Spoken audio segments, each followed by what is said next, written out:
En esta lección vamos a examinar la metodología de parada temprana del algoritmo de optimización. En ese algoritmo lo que hacemos es que utilizamos una parte de los datos para estimación de parámetros y la otra parte para medir continuamente durante el proceso de optimización qué tan bueno es el error de generalización. Cuando este se dispara es el punto óptimo de parada y esto es lo que se conoce como parada temprana del algoritmo. Entonces el algoritmo no recorre todas las iteraciones que se han definido, sino que en algún punto se detiene porque a partir de ahí se degrada el modelo. Vamos entonces. Para este caso, consideremos entonces el siguiente código. En la primera celda importamos math, luego importamos pyplot de matplotlib y finalmente NumPy. Como caso práctico, vamos a aproximar la siguiente función con un modelo de regresión no lineal. Esta función es f de x igual a exponencial de 0.15 por x más 1 cuando x es menor que 5 y exponencial de 0.25 por x más 1 en cualquier otro caso. Esta función entonces la codificamos en la celda 2, simplemente utilizando un comprehension como tal. Aquí tenemos entonces para u en cada punto del vector x o la lista x y calculamos entonces la primera parte que es con el coeficiente de 0.15 si u es menor que 5 y con 0.25 en cualquier otro caso. Y la función como tal devuelve una raíz de NumPy. Para los puntos x, entonces, pasamos a la celda 3. Tenemos acá la semilla del generador aleatorio de NumPy. Tenemos 100 puntos para poder definir la trayectoria como tal de la función y los puntos de la muestra de datos, que en este caso son 16. Ambos están definidos en el dominio 0,10. En la línea 6 calculamos el valor para esa malla fina de puntos reales y en la línea 7 los puntos correspondientes a la muestra de datos. Esos puntos entonces son los mismos originales, pero le sumamos un ruido aleatorio que es una variable normal con media 0 y desviación estándar de 0.4. Seguidamente, en la línea 9 a la 11 la graficamos. Y esta es la función que deseamos aproximar. Tal como ya hemos analizado en los casos anteriores, es muy importante partir el conjunto de datos en un conjunto de entrenamiento para estimar coeficientes de modelo y un conjunto de validación para poder mirar qué tanto generaliza el modelo la ecuación general o el proceso generador de datos como tal. Hagamos lo mismo en este. En este caso entonces tenemos que de los puntos tomamos 12 puntos para entrenamiento y 4 puntos para validación. En este caso, los 4 finales son los que usamos para poder mirar qué tan bien generaliza el modelo.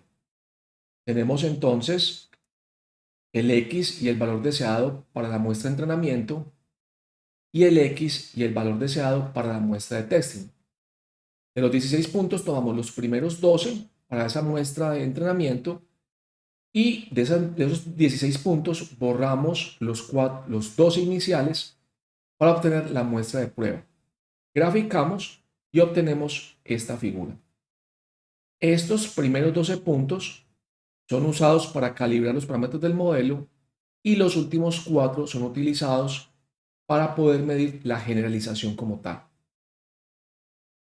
Para aproximar los datos, vamos a utilizar un modelo que está dado por y igual a exponencial de W0 más W1 por X. Aquí tenemos su implementación.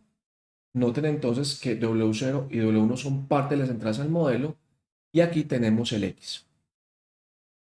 La función de pérdida utilizada es la sumatoria del error cuadrático, en este caso sumatoria de D, menos el pronóstico del modelo al cuadrado. Esta función como tal la tenemos implementada acá como SSSE y calculamos el Y del ajuste para estimación de parámetros y el Y de prueba para poder medir generalización.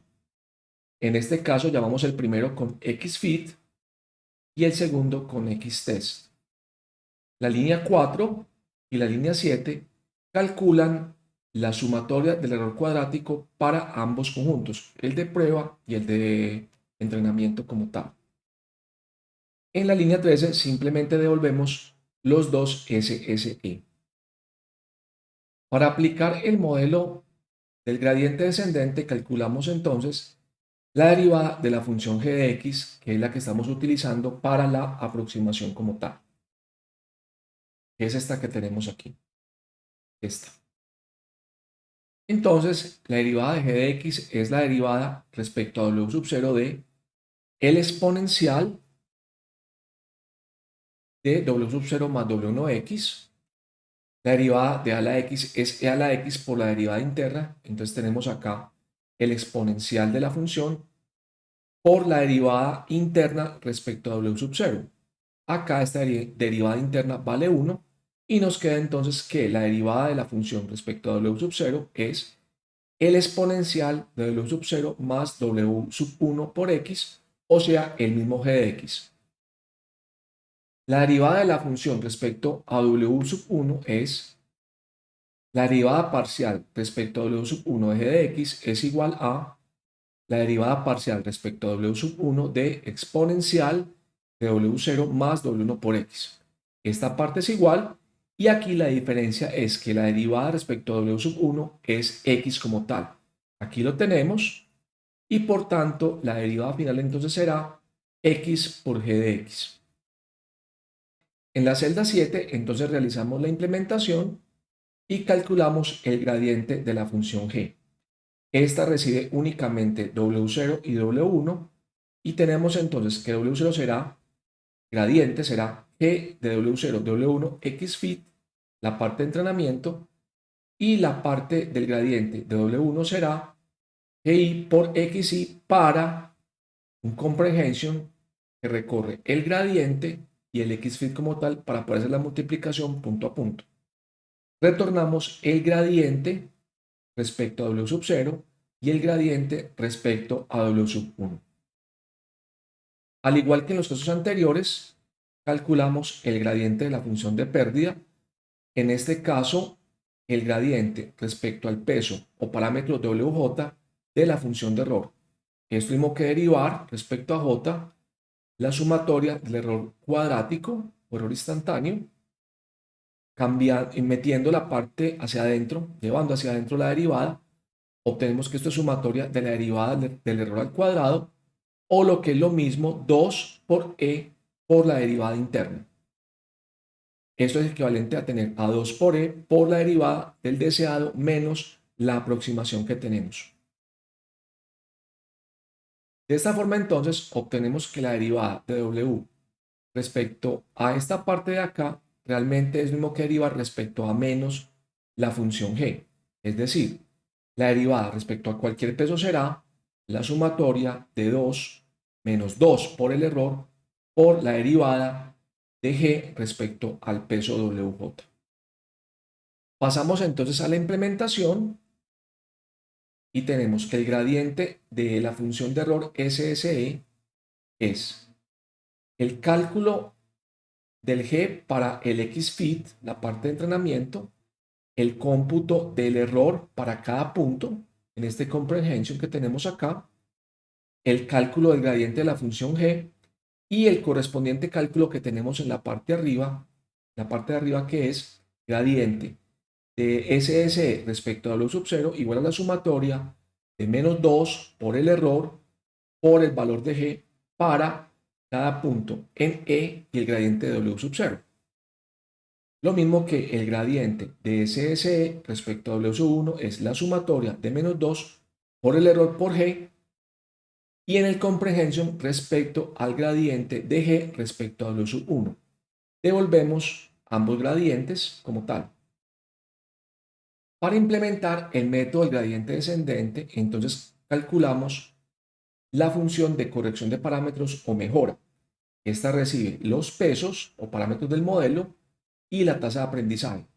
Esta es idéntica a la que hemos calculado antes y es el gradiente respecto a W sub 0, el gradiente respecto a W sub 1 igual a la llamada a la función que computa el gradiente respecto a SSE la corrección de pesos, W igual a W menos mu por el gradiente respecto a W, y el retorno de los pesos como tal. Finalmente, continuamos con el proceso interactivo que corresponde al gradiente descendente. Tenemos unos pesos iniciales en esta parte de acá. Tenemos el cálculo de los errores para la parte de ajuste y para la parte de test inicial. Dos listas que van a almacenar el error de ajuste y el error de testing como tal. El ciclo for, que sirve para hacer el proceso iterativo de mejora. La llamada a la función de mejora. El cálculo de los errores para entrenamiento y validación y su correspondiente almacenamiento como tal. Finalmente se imprime los valores óptimos de W0, W1 y el menor error encontrado al final del proceso iterativo. El cálculo del Y real para ver qué también se comporta la función y los siguientes gráficos. En este gráfico que tenemos en la parte superior está la línea negra que representa la disminución del error para la muestra de entrenamiento, el fit, y el error para la muestra de test, que son los 4 puntos que tenemos en la parte superior. Notes entonces que hay un punto en el cual se alcanza un punto de mínima por acá, después de las 20 iteraciones, y el error de test vuelve y sube, aunque el error de entrenamiento más o menos sigue igual o continúa bajando muy poco. Para ver el efecto como tal, miremos el resultado de la función aquí, cuando tenemos las 50 iteraciones, que es donde para el algoritmo. Entonces tenemos los datos reales, que es la línea negra con los puntos, los 4 puntos en la parte de prueba, y la línea roja, que es la aproximación al modelo como tal. Noten entonces que hay una muy buena aproximación en esta parte de los datos, pero el modelo se pierde completamente en esta parte de testing como tal, que es precisamente lo que no queremos ver. En el método de la parada temprana, lo que se hace es que se monitorea constantemente el error de entrenamiento y el error de test o de prueba para verificar cuando que son estos 4 puntos, comienza a dispararse. En ese punto entonces lo que se hace es que se detiene abruptamente el algoritmo para que el modelo no se siga degradando como tal. Aquí tenemos entonces la parte de implementación. Aquí tenemos los pesos iniciales tal cual habíamos hecho en el algoritmo anterior.